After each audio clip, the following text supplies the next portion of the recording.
You're listening to Civic Media. You can tune into any of our live shows on any radio station across the state with the Civic Media app. Find us in your phone's app store and listen anytime, anywhere.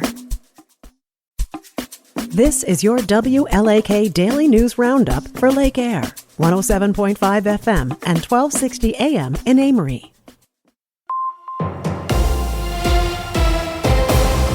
For WLAK News, I'm James Kelly. The City of Superior is reminding residents to practice caution following a report from the Wisconsin Department of Health Services, which found a significant increase in fall-related calls. According to Superior Fire Department officials, crews responded to 445 fall calls in 2024, which was about 17% of their total call volume. They're sharing helpful tips with residents on how to prevent falls, including staying active and taking advantage of services offered by the Douglas County Aging and Disability Resource Center.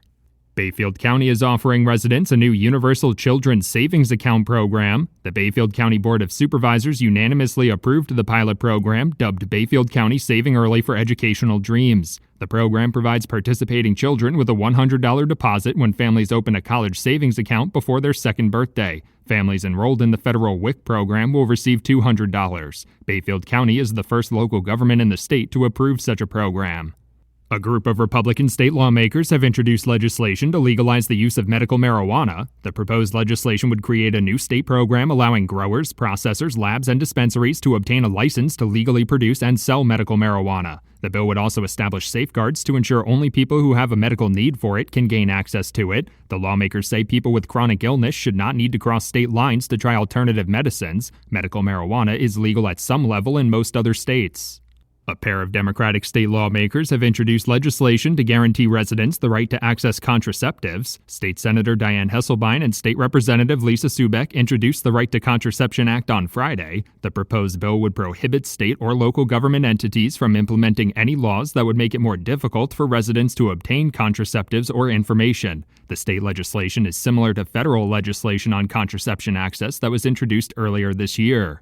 The Washburn County Board continued discussions about the need for a new jail at their meeting this month. The current county jail does not meet Wisconsin Department of Correction housing requirements for certain inmates, and officials say the cost of transporting those inmates to other facilities can be anywhere between $45 and $155 per day. The county board voted against purchasing real estate in the town of Bashaw for a new county jail earlier this year and have been discussing another potential jail site in Shell Lake.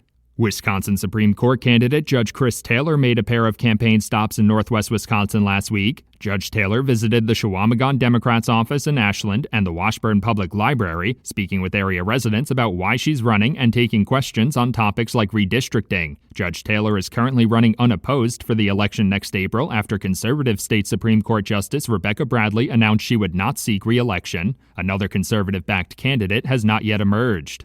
With the federal student aid application period opening in October, a Wisconsin nonprofit is reminding residents of the services they offer to help borrowers across the state. The Wisconsin Coalition on Student Debt, or DebtSmart, seeks to help Wisconsin students navigate the loan process with free practical tools and a helpline. Organization officials also say Wisconsin residents have a lower than average amount of student loan debt, but there's still a great deal of confusion around pandemic-related forbearances and changes to income-driven repayment plans.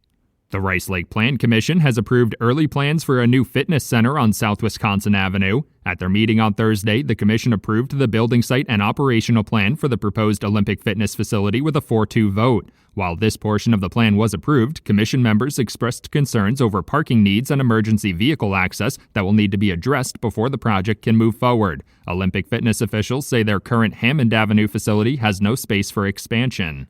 Another candidate has entered the Democratic field for governor in the 2026 election. Weeks after stepping down as secretary and CEO of the Wisconsin Economic Development Corporation, Missy Hughes has officially launched her campaign for governor. Hughes has been with the WEDC since 2019 and highlighted various accomplishments in that role in her campaign announcement. She says she's running to help build a Main Street economy that improves access to healthcare, childcare, and housing, as well as investing in public education.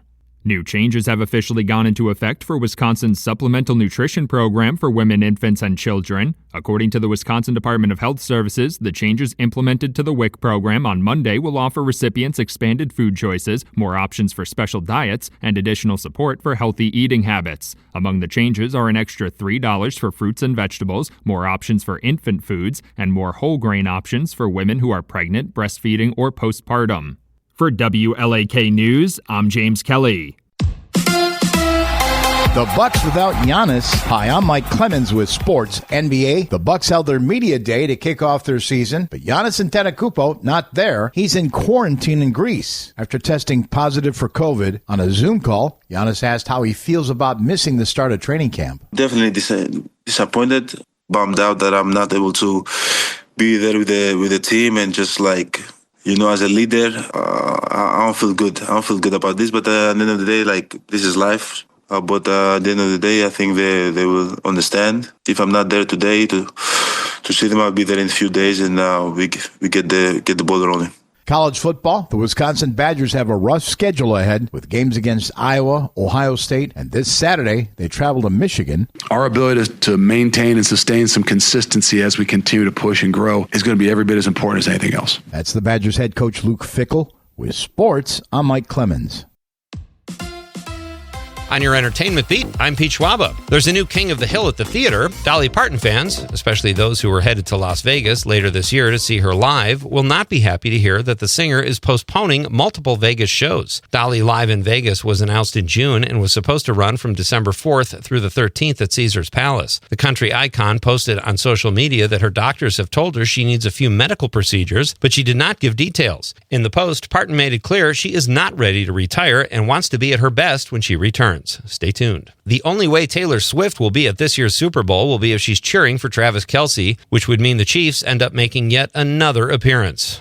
Sigh. Swift announced over the weekend that she will not take the gig for the Super Bowl halftime show. Yahoo Sports reports the NFL failed to meet Swift's demands, adding that the NFL is strict about dictating terms for Super Bowl halftime performers. Here's one of Pete's picks. I was late to the party with the original Dexter, but really enjoyed all 8 seasons. I'm really enjoying Dexter Resurrection. The show has the same mystery of its first incarnation as well as the solid writing, but the Dexter character has evolved into a caring father, which complicates things for a serial killer. The talented cast that surrounds Michael C. Hall includes Neil Patrick Harris, Eric Stonestreet, Peter Dinklage, and Uma Thurman. It's worth a look. And in news almost nobody over 30 cares about, Selena Gomez and her fiancé, Benny Blanco, tied the knot after their 2-year courtship. The wedding took place last Saturday in California. Gomez announced the news on Instagram over the weekend. Taylor Swift was the flower girl and Martin Short was the ring bearer. Other celebrities who attended included Paris Hilton, and there were some celebs with talent who attended as well, including Steve Martin, Ed Sheeran, and Paul Rudd. There's a new King of the Hill at the theater. A big-time director, an all-star cast, and excellent reviews could not keep one battle after another from the top spot at last week's box office. The Paul Thomas Anderson-directed film that stars Leo DiCaprio, Sean Penn, Regina King, and Benicio del Toro opened at the top with $22 million and $48.5 million worldwide. It also set a record as the highest-grossing open of Paul Thomas Anderson's career. Last week's number 1, Demon Slayer: Infinity Castle, dropped to number 3 this past weekend with a haul of $7.1 million at the gate. Coming in at number 2 was G-rated Gabby's Dollhouse, the movie, which brought in $13.7 million. The Conjuring Last Rites came in 4th place with just under $7 million this week. It's 5th in theaters. And finishing at number 5 was another new release, horror flick The Strangers Chapter 2, which finished at just under $6 million. Lots of good variety at the box office and more to come. For more showbiz fun, tune in to Nightlight with me, Pete Schwaba, weeknights from 6 to 8 p.m. on the Civic Media Radio Network. It is going to be mostly cloudy today with a high right around 81 this afternoon. Tonight, mostly cloudy. Will drop to 60 for an overnight low. Tomorrow, another warm day, partly cloudy with a high in the upper 70s. I'm meteorologist Sean Cable. Current temp 62. That's your WLAK Daily News Roundup from Civic Media.